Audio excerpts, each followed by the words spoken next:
بسم الله والصلاة والسلام على رسول الله. أعزائي المشاهدين، السلام عليكم ورحمة الله. مرحبا بكم في قناة مطبخ دهلية. كما عودتكم اليوم إن شاء الله راح نقدم لكم وصفة في فصل الشتاء يحتاجها الناس بزاف، وخاصة الأطفال الصغار. مام الكبار يقدروا يستعملوها. وصفتنا اليوم هي لعلاج إن شاء الله السعال. السعال بأنواعه، سواء المنخ القغا ولا الجاف.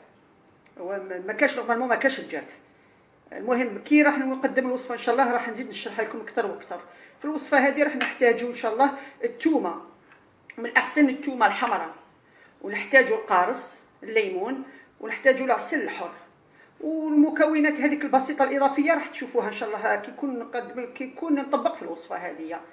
ما راحش نقول لكم فوائد الثوم لانكم كلكم تعرفوها. الثوم هو مضاد حيوي طبيعي، كما القارص فيه فيتامين سي، كما العسل الحر غني عن التعريف. تما ندخلكم مباشرة في الموضوع لأنه كاين إرشادات مهمة أكثركم يجهلها. هذه الإرشادات باش الدواء إن شاء الله يفيد لازمكم تتبعوا. كاين أمور هامين يمشوا مع الدواء باش الدواء يجيب نتيجة ويشفي بإذن الله. المهم هذه الوصفة تليق من 3 سنين حتى الفوق، فيما فوق إن شاء الله. نبداوها. ناخذ كاسمه ها، نحطوه في الكسرونه. اولا كاسمه هدايا، نزيدوا عليه ملعقه كبيره تاع سكر عالي. ها راه ناخذ هذا الثوم، هو الراس هدايا انا فصصته بلا ما تقلعوا القشره تاعو، خلوه بالقشره تاعو. فصصته وغسلته من التراب ولا كش حاجه فيه ولا، وحطيته ضفته. ها راه كيما راكم تشوفوا. وخديت حبه تاع ليمون، قلعت لها القشره تاعها لانه لو نغلوها بالقشره تاعها راح تعطي المراره لهاد الوصفه. والدراري الصغار ما راحش ياكلوها لكم، ما راحش ياكلوها. فنحيت لها القشره تاعها، ومعليش نخلو البذور ما تهمش تاعها. ها راها معاها. هذه هي. ناخذ هاد الكسرونه هذه ونحطوها في النار، على النار تغلي كما راكم تشوفوها. تبدا تغلي. كي تبدا تغلي نقصوا عليها كاع افو تري دو قليل، غير تفخيميسي ما تغلاش، وغطوها وخلوها. من داك طلوا عليها، من داك طلوا عليها. كي تشوفوا هاد التومه، هاد الحبه تاع التوم كي تعبزوا عليها هكذا تولي طريه كي الزبده. وهذا الماء ينقص منه ولو الثلث. في هذاك الاحيان تقلعوها الكسرونه هذه وهي سخونه، هاد العقده وهي سخونه. من بعد ان شاء الله مانيش عارفه لكن نقطع الفيديو ونعاود نولي لكم باش تشوفوها. المهم نكمل لكم بعض الارشادات، برك نخليها انا تغلي. وكاين بعض الامور الهامه باش يفيد اي دواء سواء تاع الطبيب او طب الاعشاب. انا نشوف ساعات دراري الصغار كي ينوضوا الصباح مباشره واحد يمد الدواء.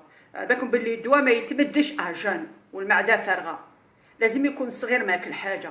واحسن حاجه تقدموها سواء للصغير او للشخص الكبير كي يكون مريض بالسعال، مام لازم ولا اي حاجه خاصه بالجهاز التنفسي، انه كي ينوض الصباح تعطوهم مغرف تاع زيت الزيتون.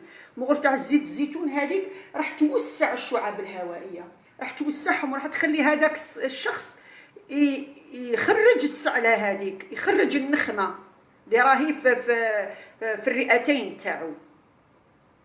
خاطر كي تكون ناشفه السعله راح تبقى تحرك. واحد يبقى يكح ما يقدرش يخرجها، يبقى صدره يحرق. فكي يشرب المغرف تاع الزيت هذيك راح تساعده باش يخرج النخمه هذيك. موراها بواحد 10 دقائق، هي من الاحسن نص ساعه تعطيه الدواء، سواء الدواء تاع الطبيب اذا اخترتيه، سواء طب الاعشاب تعطيها له موراها وياكل عادي. الشيء الثاني انه كاين اللي يقول لك انا درت هذه الوصفه وما فادتنيش، او غيرها وما فادتنيش. دوك الا كان الطفل خصوصا الطفل الصغير او الصغار كي يكونوا مرض، على بالكم بلي يولوا ما ياكلوش الماكله. تما هنايا لو سيستيم ديفونس تاعهم راه ضعيف، جهاز المناعه تاعهم ضعيف بزاف. لازم تقووا جهاز المناعه باش الدواء يفيد فيه. ماشي جهاز المناعه تاعو ضعيف ويشرب الدواء ما راحش يفيد فيه او يطول باش يفيد فيه. هذه هي بعض النصائح فقط اللي تمدوها، اللي مديتها لكم انايا، ان شاء الله تفيد باش الدواء يجيب مفعوله، وماشي غير الدواء تاعي، هذا الدواء كاع كيما كان. وراح ان شاء الله نحبس الفيديو باش نوريكم الخلطه هذه من بعد كيفاش نحضرها وكيفاش نوجدوها ان شاء الله، ونتلاقى بكم من. اخوتي الاعزاء، مرحبا بكم مره ثانيه في مطبخ دهليه. رانا ولينا ان شاء الله باش نكملوا، باش نديروا تكميله للوصفه اللي حطيناها الطيب هذه. ها راه كيفاش يولي هنايا كي تحطوا هكا حبه تاع الثومه هذه، شتوها تولي كي الزبده، تولي طريه كاع طريه، والحبه تاع القارص تكون دابت، هذه حبه تاع القارص تكون دابت. ها راه هكذا، ها راه درك نحطوها هنايا، نبداو نرفدو بشويه وهي سخونه، خاطش الا بردت ما تهبط لكمش، وهي سخونه هكذا بشويه.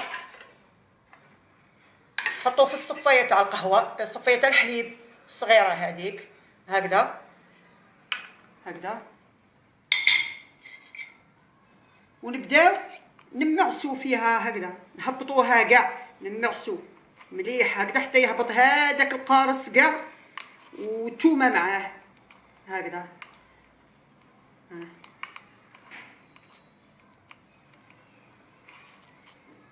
هبزوها هكذا مليح، تبقى الفوق القشره، سواء اللب هذاك تاع الليمون او القشره تاع الثومه، وهذاك العسيله تاعها، هذاك الخليط يهبط لتحت كاع دوك تشوفوه. نوريكم شويه منه اللي هبط، هذا يهبط هكذا، ها راه هذايا اللي يهبط. ها راه انا ما كملتهاش كامل، باسكو هذاك رفدت الماء معاها تاعها، صاكون كملت الخلطه كاع هنايا تخرج لي كيما هنايا. ها راني صفيت قبيله شويه، قبيله صفيت شويه. ها راه هذه تجي ثقيله هكذا، ها راه صفيتها وخليتها بردت باش نوريها لكم، ولازم تبرد باش ندير التكميلات الاخرى، التكميله تاعها. ها راهي كيما هكذا. نحي هذه من بعد انا نكملها. نشدوا العسل كي يبرد تماما، هذا الخليطه يبرد تماما باش ما يخسرناش العسل تاعنا.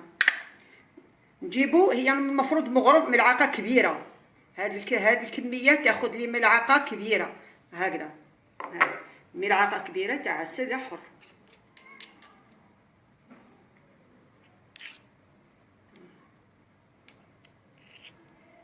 ونخلطها كاع، نخلطها مليح حتى يمتزجوا كاع، نقولوا خليط واحد، خليط واحد كيما راكم تشوفوا هكذايا. ها راه خلاص هنايا هذا يتغطوه وتحطوه في الثلاجه، لانه هذا طايب معناتها ما راحش يخسر، يقعد حتى السمانه 10 ايام في الثلاجه ما يصرالو والو. الو كل يوم الصباح كي ينوض الصغير، نصيحه اللي عطيتها لكم مقبل، عطوه قبل مغرف تاع زيت الزيتون باش يسرح الشعب الهوائيه تاعو، يسرح صدرو كيما نقولوا حنا بالعاميه، يسرح صدرو، يخرج هذيك النخمه. موراها بلا ما تستناو غير يكح يخرج النخمه هذيك، تحسوا لها تعطوه مغرف منها، مغرف صغيره من هذه في 3 سنين 4 سنين، فوق 5 سنين عطوهم مغرف تاع الاكل، مغرف تاع ماكله من هذه. ولا الكبار تاني مغرف الصباح ومغرف في الليل كي يعود راح يرقد، مغرف من هذه، اي مرتين في النهار.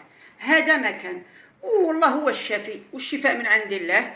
ولا كان عجبوكم الوصفات اللي راني نقدم فيهم، شاركوا في القناه حتى يصلكم كل جديد ان شاء الله، وشجعونا لانه كاينه وصفه نوعدكم بها ان شاء الله في الصيف القادم. راكم تقولوا علاش الصيف القادم؟ لانه في الصيف هاد المكونين تاع الوصفه اللي تحارب الحساسيه وكاع امراض الجهاز التنفسي كاملين، ما ملي تستعمل البومبا يشفي يبرى باذن الله. لانه كان عندي واحد في العائله يستعمل البومبا صغير، ودرنا له هذيك الوصفه والله برا عليها، وبراو عليها ناس بزاف، لانه كاين مكون يجي غير في الصيف. هذه اولا. ثانيا لانه في الصيف راح تحبسوا الادويه، والصغار يحبسوا الادويه، معناتها تكون جسمهم خالي من هذوك السموم تاع الادويه هذوك، ويستعمل هذيك الوصفه. وباذن الله ما نطولش عليكم، راح يكون فيها فائده كبيره. وان شاء الله الى الملتقى في وصفات اخرين، والسلام عليكم ورحمه الله.